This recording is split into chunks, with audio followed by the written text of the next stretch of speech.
Magandang araw mga banateros at eto na, sariwang-sariwa, mainit na mainit pa ang usaping video na yan. Ano ba yung video na yan? Video ba ni Andrea yan? Ano yun bang video yung animal na yan? Anyway, alam nyo naman po ang sa lalong-lalo na sa mga Duterte supporter at sa mga nabudol na supporter ni Marcos na nagbago na daw, sabi nila, may video daw na lumalabas. Meron daw bidyong kumakalat. Anak ng wedding. May nagsabi pang general. Sabi niya, napanood na ng mga general ang video. Anak ng tutsang kalabaw na hindot. Oo. Anyway, eto na nga. Para ho linawin ang issue na ito.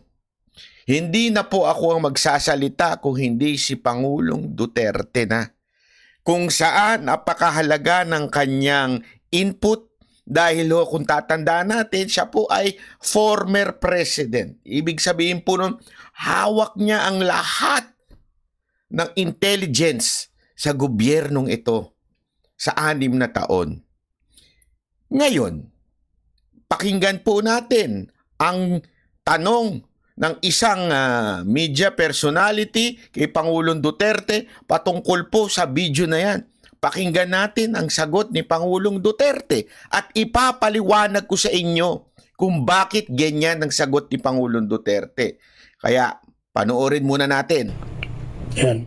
Mayor, ayoko patulan to pero narinig ko kanina si Attorney Harry Roque talagang nagsalita at nagtanong din. Nako, si Harry Roque medyo umangkala rin doon sa issue. Okay, panoorin natin.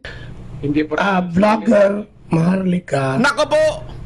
Vlogger Maharlika. Naku po, patay tayo dyan. Sasabihan na naman tayo. O Banat Bay, bakit mo na naman inaaway si Maharlika? Hindi ko po inaaway si Maharlika. Ipapaliwanag ko po sa inyo. Si Pangulong Duterte ang sasagot ng tanong ninyo, hindi ako. In social media is masyadong sikat ngayon yung sinabi niya. May video daw siya na si BBM nag-ano ng pulburon, yung isyong pulburon. And ang kitang-kita mo na kagad ang reaksyon ni Pangulong Duterte. Kung kayo ay sanay sa reaksyon ni Pangulong Duterte, kung kayo ay lehitimong DDS, yung reaksyon na yan, alam na po natin yan. Panoorin. Nagbibigay daw si Justice Secretary at ang bumibili ay si First Lady. Nako! Pero this becomes an issue ngayon. At kanina nagtanong si Harry Roque na rin. Nako, Pangulong Duterte, ingat ka sa sagot mo ha. Baka mamaya sabihin na naman itong bagong lipunan na to na bayaran ka din pag hindi ka sumang-ayon sa kwento nila. Ganyan ho sila eh. Pag hindi ka sumang-ayon sa kwento nila, bayaran ka. Nako, Pangulong Duterte, ingat ka sa sagot mo. Baka mamaya bayaran na ang tawag sa'yo. What if ito ay totoong may video? What would happen to the country kung mapatunayan? Even yun, narinig din kita. Eto, linawin natin ha. Malinaw. Unang tanong, yung video. Okay? Tinanong niya, si Maharlika may sinabi na may video kung saan si Pangulong Marcos daw di umano ay gumagamit at ang supplier walang iba kung hindi si Remulla at ang humihingi ay ang kanyang asawa o na si First Lady. Linawin natin na yan ho yung tanong. Okay? First, yung video. Pangalawa, eto ho yung pangalawa. Before may sinabi ka regarding a leader na nagko-cocaine. I just don't know who it is. But right now, may lumalabas po na ganyan. Pangalawa, meron ka rin sinabi, Mr. President, na dating leader na nagko-cocaine. Okay? So, dalawa ho, dalawa. Unity. Dalawa ho yung tanong. Para ho malinaw sa atin, kasi para alam ninyo kung saan sumasagot si Pangulong Duterte sa dalawang tanong. Okay? Ito yung una niyang sagot sa video. Yung video? Well, I can say that Hindi lang leader lang kami, leader dito, maraming mayor dito nagkukuking. Oh, sabi niya doon sa pangalawang sinagot kasi tandaan niyo si Mr. President, alam naman po natin kung yung mga magagaling diyan at matagal na nakikinig kay Pangulong Duterte, minsan tumatalon siya. Okay? So sinabi niya, yung una sa first part sinabi niya, yung bid ito bago 'yan. O pakinggan niyo Wala 'yan ang sagot niya. Alabas po na ganyan. Wala yan. Wala yan. O yan ang sinabi niya, wala yan. Pertaining to the video. Okay? Ulitin natin. Malinaw. Okay? Ito, pakinggan. Well, yes, but right now may lumalabas po na ganyan. Wala yan. Wala yan. Yung video ang tinutukoy niya dito dalawa yung subject. Yung leader na sinasabi niya nagko-cocaine at saka yung video. Yung sagot na wala yan pertains to the video. Okay? Linawin natin. Pangalawang sagot niya. Yung video. Yung video. Well, I can say that Well, I can say that every mayor. Hindi lang leader lang kami, leader dito, maraming mayor dito nagkukuking. Maraming leader, maraming mayor na nagko-cocaine. So sa madaling salita, hindi niya sinabing hindi nagko-cocaine si Marcos. Wala siyang sinabing ganon. Hindi rin niya sinabing nagko-cocaine si Marcos. Linawin natin. Okay? Sinasabi niya, maraming leader na nagko-cocaine. Maraming kahit mayor nagko-cocaine. Ito yung kasunod.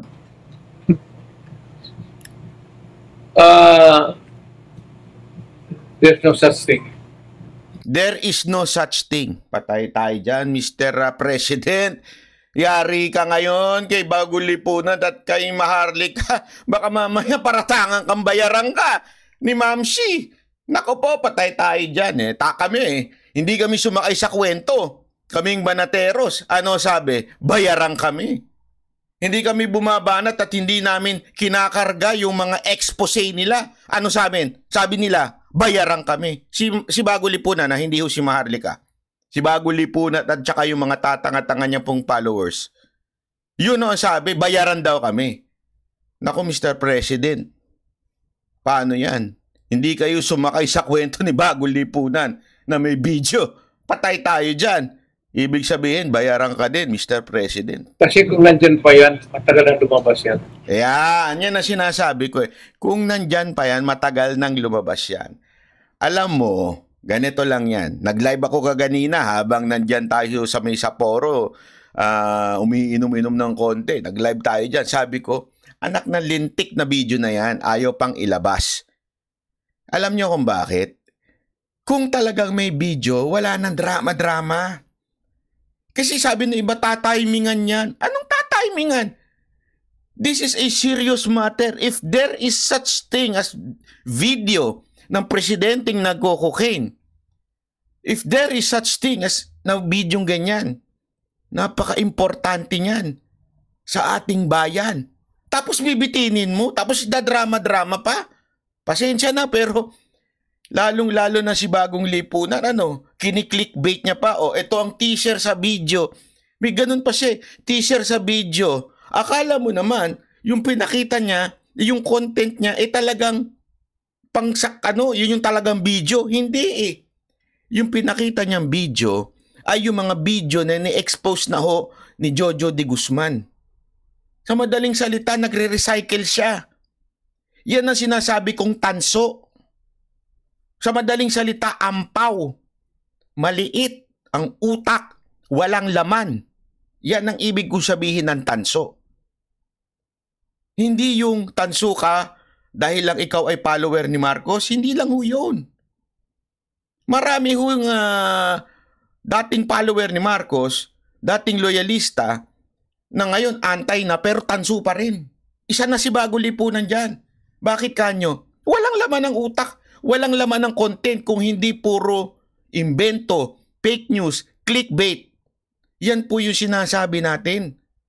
Kaya nga ito si Pangulong Duterte, sinabi niya, there is no such thing. Kung meron yan, lumabas na yan. Yan din yung sinasabi ko noon.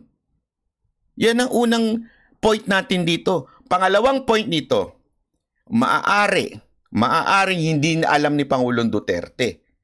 So may chance pa doon sa mga nagsasabing may video. Ilabas na.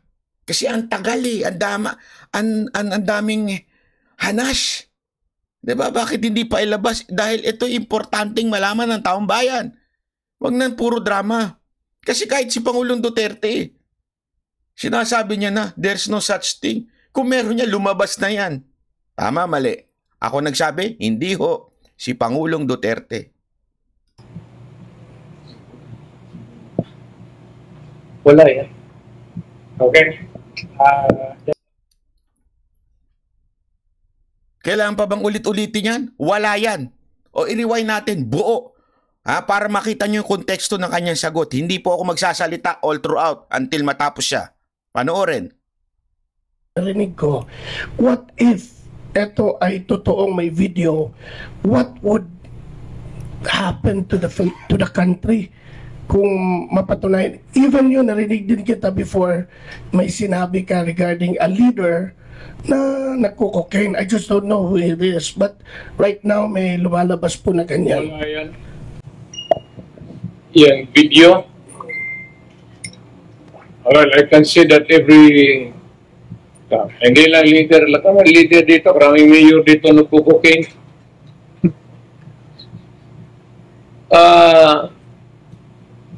There's no such thing. Kasi kung nandyan pa yan, matagal na lumabas yan. Wala yan. Paano ba yan? Sa madaling salita, ang ating Pangulo na ang nagsasabing wala yan. Kinakambihan niya ba si Marcos? Hindi ho. Doon lang siya sa totoo. Yan yung paulit-ulit nating sinasabi. Kaya ho kami, Banateros Brothers, lagi ko ho nga sinasabi yan kay Coach Oli, kay Boss Dada, huwag tayo mag-iimbento para lang magkaroon ng content. Para lang magkaroon ng viewers. Why? Credibility is more important than viewers, than content. Kailangan yung credibility mo. Paano ngayon niya? Sunog na naman. Yung mga nagsasabing may video.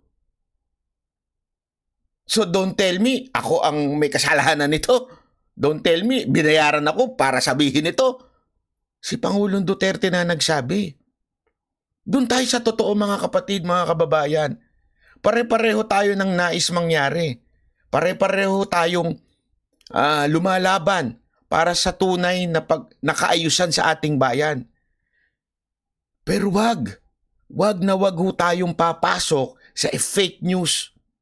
Masisira ang entire community of vloggers because of some people na fake news lang ang alam, mag-imbento, ibase ang kanilang content sa bulong. Ewan ko, demonyo ba yung bumubulong sa inyo? Wag ganun. Dapat ang ating basihan ay yung tunay na nangyari. Merong talagang facts, hindi yung sabi ni ganito, sabi ni Daga, sabi ni Aha, sabi ni ganyan. Anak ka ng tutsang kalabaw. Ano to? Showbiz? May blind item?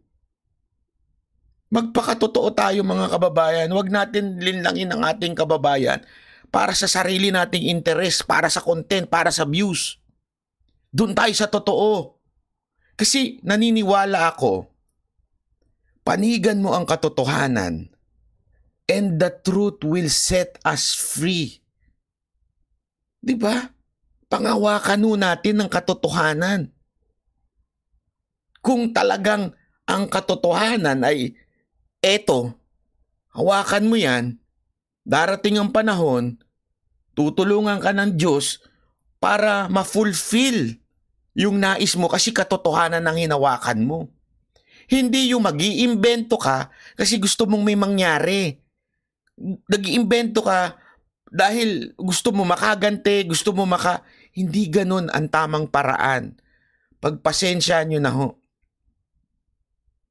Pare-pareho tayo. Ito, dediretsuin ko na. Pare-pareho tayong gusto nating mapalitan na si Marcos. Kami nga hindi namin binoto eh. Hindi nga namin kinampanya. Ayaw nga namin yan. Kas kami pang gagawa nyo ng istorya na kesyo ganito. Hindi. Dahil kami sa totoo lang. Ayaw na namin yan, matagal na noon pa. Kayo naglagay dyan sa pwesto. Gusto namin mapalitan na. Pero sa tamang paraan. Ulitin ko, sa legal at tamang paraan. Bakit to? Panoorin nyo yung video ni Pangulong Duterte, itong interview nito. Tinanong siya patungkol sa mga sundalo, pati yung bulong-bulungan among the military. Alam nyo, sabi ko, iba talaga ang presidente natin. Yung presidente namin, mga lihitimong DDS, ano sabi niya? Sorry, pero ayaw niya ng revolusyon eh. Alinaw na sinabi niya doon. Panoorin nyo na lang. Ayaw niya ng madugong revolusyon. Ayaw, as a matter of fact, inalimbawa niya yung kay Cory, inalimbawa niya yung kay Erap. Ayaw niya. Sabi niya, let democracy works. Pairali natin ang demokrasya. Tamang paraan. Kaya kung lehitimo kang DDS, kung talagang tunay kang Duterte supporter, makikinig ka kay Pangulong Duterte. This time, kayong mga tansong hindi nakinig kay Pangulong Duterte, pwede ba this time makinig kayo kay Pangulong Duterte at hindi kung kani-kaninong vlogger? Makinig kayo. Yan ang problema sa inyo eh. Yung mga vlogger na pinakikinggan ninyo, binudol na nga kayo noong 2022. Eto na naman kayo, naniniwala na naman kayo. Binubudol lang kayo niyan. Para sa sariling interes. Kung talagang para sa bayan kayo, makinig kayo kay Pangulong Duterte. Pakinggan nyo yung interview. Nandyan yung paraan kung papaano maaayos ang bayan natin. Pakinggan natin. Mas maalam ho siya eh. Naging presidente ho siya. Alam niya kung papaano. Huwag tayong magpaskam na naman uli, magpabudol na naman doon sa mga influencer na mahilig gumawa ng kwento. To the point, kami pa na mga lehitimo. Ayaw namin kay Marcos until now, mula noon. Sila'y nagpasak dyan eh. Sila'y nag-promote dyan eh. Sila'y nangampanya dyan. Tapos paniniwalaan nyo ngayon. Tapos kami pa sasabihan yung bayad. Kami nga yung marunong makinig kay Pangulong Duterte. Nakinig kami. Kaya kami hindi sumuporta. Hanggang ngayon nakikinig kami. Ayan ang sabi ni Pangulo.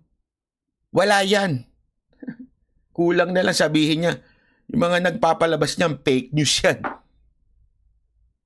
Alam niyo kung gusto ninyong makita yung masasabi nating gustong mangyari ni Pangulong Duterte, huwag kayo makinig sa akin, huwag kayo makinig sa kahit sino mang vlogger. Tingnan ninyo ang galaw ni Senator Bongo.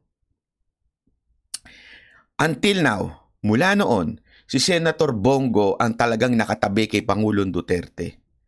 Kung ano ang galaw ni Senator Bongo, yun ang sundan natin. Kasi nag-uusap yan until now. Kaya kung titingnan ninyo yung page ni Senator Bongo, kahit senador na siya, para pa rin siyang special assistant to the president eh. Ganun pa rin ang dating niya, nakikinig pa rin po siya kay Pangulong Duterte. Kadikit niya. So kung ano yung galawan ni Senator Bongo, yun dapat ang sinusundan natin. Kesa sa mga punyetang mga vlogger na walang alam kung hindi mambudol ng kapwa para sa sariling interes. Huwag ganun. Matuto na tayong makinig. Nananawagan ako sa mga nabudol. Nananawagan ako sa inyo. Nabudol na kayo nun. Kung talagang nagsisisi kayo sa nangyari noon, sa pinaniwalaan nyo noon, sa maling pagboto nyo noon, kung talagang nagsisisi na kayo, this time, learn to listen to Tatay Digong. Maraming salamat po. Ako po si Banat Bay.